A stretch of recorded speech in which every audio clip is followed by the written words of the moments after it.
तेजगांव में आग लगने की वजूहात सामने आ गई। आग कैसे लगी, कौन से डिब्बे में लगी, आग लगने के बाद ट्रेन क्यों न रुकी, वजीर रेलवे के दावे की क्या हकीकत है, एनी शाहिदीन ने सब कुछ बता दिया।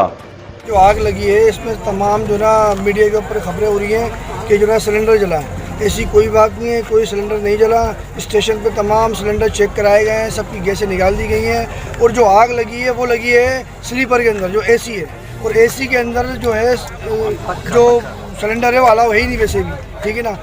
जो इनके साथी हैं जो यहाँ के अमला है वो बता रहे हैं कि पंखा में शॉर्ट सर्किट था, वो 3-4 दिन से था और शॉर्ट सर्किट हुआ है, पंखा गिरा नीचे, उससे आग भड़की है और इतनी तेज़ी से आग भड़की है। उसके बावजूद जो है ट्रेन चलती रही है, कोई अमला नहीं था, कोई पुरसाने हल नहीं था, ठीक है ना। और जो उनकी जंजीर होती है, मतलब चेन होती है, वो भी काम नहीं कर रही थी, ठीक है ना। कोई इमरजेंसी की सहूलियात नहीं थी और ना आग बुझाने की फायर थी, ठीक है ना। तो ये तमाम जिम्मेदारी जो है ना खुद रेलवे की है और आला हुक्काम की, उनका नोटिस लें। जो जमात वाले थे उनकी तरफ से कोई ऐसी बात नहीं है कि जो ना सिलेंडर जला हो। बाकायदा यहाँ के अभी सब मौजूद हैं, तहकीकात कर सकते हैं, ठीक है ना।